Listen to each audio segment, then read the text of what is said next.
आजादी, क्या हम सच में आजाद हैं? आजादी हमेशा अपने साथ एक कीमत लेकर आती है। किसी को इसे पाने के लिए खून बहाना पड़ता है, तो किसी को इसके मायने समझने के लिए पूरी जिंदगी बितानी पड़ती है।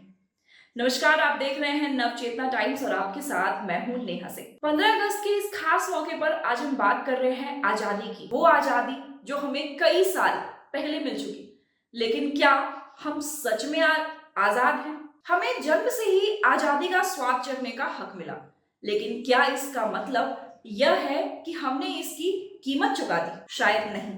आज 15 अगस्त है। इस दिन तिरंगा आसमान छू रहा है, मंचों पर भाषण चल रहे हैं, बच्चे देशभक्ति के गीत गा रहे हैं और सोशल मीडिया पर देश प्रेम के पोस्ट की बाढ़ आई है। लेकिन जरा ठहर कर सोचिए, क्या हम आजादी को सिर्फ झंडा फहराने और देशभक्ति के गीत तक सीमित कर चुके हैं? कहने को हम आजाद हैं, संविधान हमें बोलने, पहनने, सोचने, चुनने की स्वतंत्रता देता है, लेकिन जरा हकीकत की परतें खोलिए। आज भी कई बार हमें हमारे कपड़ों, हमारे रूप रंग, हमारी निजी पसंद से आंका जाता है। अगर एक लड़की सादा सलवार सूट पहनना पसंद करती है या बिना मेकअप के रहना चाहती है, तो उसके चरित्र, आधुनिकता और सोच पर सवाल खड़े होते हैं। वहीं दूसरी तरफ अगर वो मॉडर्न रहती है तो उसके संस्कार पर सवाल होते हैं। क्या ये आजादी है? हमारे समाज में अभिव्यक्ति की आजादी का मतलब कई बार सिर्फ वही बोलना होता है जो सामने वाला सुनना चाहे। जो अपनी राय रखे उसे ट्रोल या आलोचना का सामना करना पड़ता है।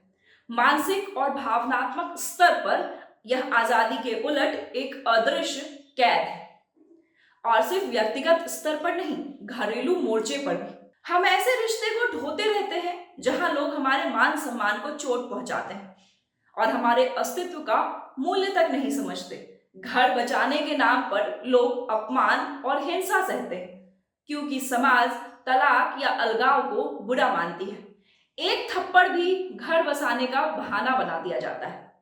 क्या यह स्वतंत्रता है या यह वह कैद है जिसे हमने खुद ही एक पवित्र नाम दिया है? अब तस्वीर के बड़े फ्रेम पर नजर डालते हैं। एक भारत है जो जान कुर्बान करता है, सेना में, खेत में, फैक्ट्री में। दूसरा भारत है जो सिस्टम को बिल्कुल खोखला कर देता है, रिश्वत देकर, टैक्स चुराकर, कानून तोड़कर। एक भारत सुबह राष्ट्रगान गाता है, दूसरा हर दिन बेईमानी का अभ्यास करता है। हम चांद पर पहुंच गए, लेकिन हमारे गांव आज भी अंधेरे में रहने को मजबूर हैं। डिजिटल इंडिया के पोस्टर लग गए, लेकिन स्कूलों में बच्चे बिना बेंच के पढ़ रहे हैं। हमारे पास ताकत है, संसाधन है, लेकिन हम फिर भी अधूरे हैं। सच्ची आजादी सिर्फ विदेशी राज से नहीं, गरीबी, भ्रष्टाचार, नफरत और अज्ञानता से भी चाहिए। असल में आजादी कोई मंजिल नहीं है, ये एक सफर है और हम इस सफर में कई जगह अटक गए हैं। हमने समस्याओं को देखना सीख लिया है, लेकिन उन्हें हल करने का साहस नहीं जुटाया। हमने झंडे के नीचे खड़े होना तो सीख लिया, लेकिन उसके नीचे कंधे से कंधा मिलाकर चलना भूल गए। अगर हमें सच में आजाद देश कहलाना है, तो यह आजादी केवल भाषणों में नहीं, हमारी रोजमर्रा की जिंदगी में भी दिखनी चाहिए।